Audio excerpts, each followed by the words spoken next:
नमस्कार दोस्तों, एक बार फिर से स्वागत है आप सभी का एक नई कहानी के साथ। आज के वक्त के जिस दौर में हम जी रहे हैं उसमें आने वाला पल किस शक्ल में हमारे सामने आएगा यह कोई नहीं जानता। हाँ, अगर हम कुछ कर सकते हैं तो सिर्फ इतना कि आने वाले पल के कदमों की आहट को पहचान सकते हैं, लेकिन अपनी आंखें और कान खुले रखकर सतर्क रहे, सावधान रहे, सुरक्षित रहे। दोस्तों, आज हम एक ऐसी कहानी लेकर आए हैं जिसे सुनकर हर किसी का कलेजा कांप उठेगा। उत्तर प्रदेश के बुलंदशहर जिले में 28 जुलाई 2016 की रात बुलंदशहर के नेशनल हाईवे 91 गाजियाबाद के एक परिवार के साथ जो हैवानियत हुई उससे पूरा देश कांप उठा था। हैवानों ने लूट के इरादे से कार को रोका और उसके बाद परिवार को बंधक बनाकर 2.5 घंटे तक हैवानियत की।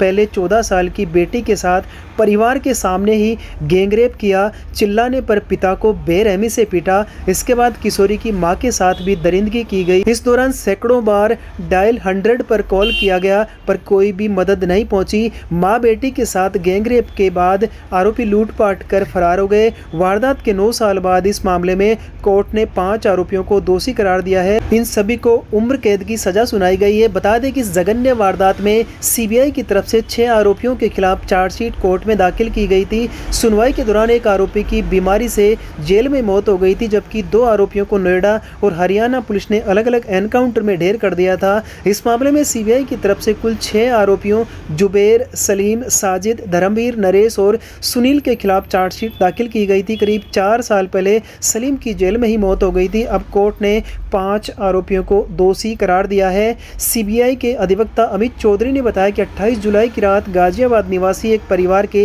6 सदस्य शाजापुर से 13वीं के कार्यक्रम में शामिल होकर लौट रहे थे। देहात कोतवाली क्षेत्र में दोस्तपुर फ्लाईओवर के निकट नेशनल हाईवे 91 पर बदमाशों ने लोहे की रॉड फेंककर कार को रुकवा लिया। इसके बाद आरोपियों ने किशोरी, उसके पिता, मां, ताई और ताऊ और तहेरे भाई को बंधक बनाया। आरोपी सभी को रोड से दूसरी तरफ खेत में ले गए। पहले उन्होंने सभी पुरुषों के हाथ पैर बांध दिए। इसके बाद 14 वर्षीय किशोरी व पत्नी के साथ आरोपियों ने सामूहिक दुष्कर्म की वारदात को अंजाम दिया। इस जघन्य वारदात को अंजाम देने के बाद सभी आरोपी वहां से लूटपाट कर भाग निकले थे।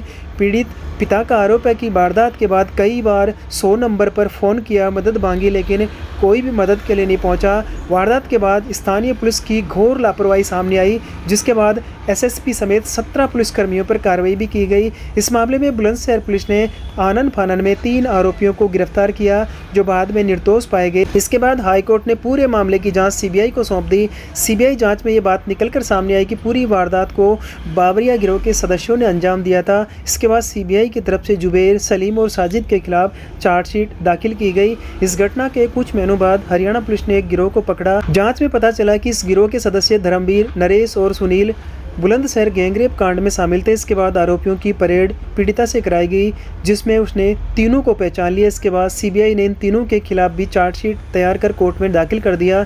कोर्ट ने इन तीनों के खिलाफ 27 जुलाई 2018 को चार्ज फ्रेम कर दिया।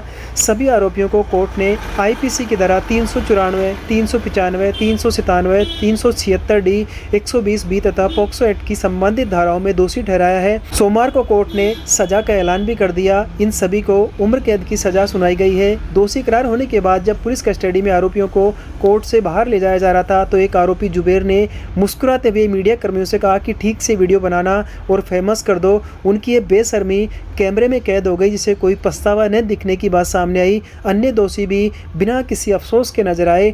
इस घटना ने पूरे देश को झकझोर कर रख दिया था। यह मामला मीडिया में लगातार सुर्खियों में रहा, जिसके बाद इलाहाबाद हाईकोर्ट के आदेश पर केस सीबीआई को सौंपा गया था। लंबी जांच और ट्रायल के बाद आखिरकार पीड़ित परिवार को न्याय मिला है। इस जघन्य अपराध पर आप अपनी क्या राय रखते हैं, प्लीज़ कमेंट जरूर करें।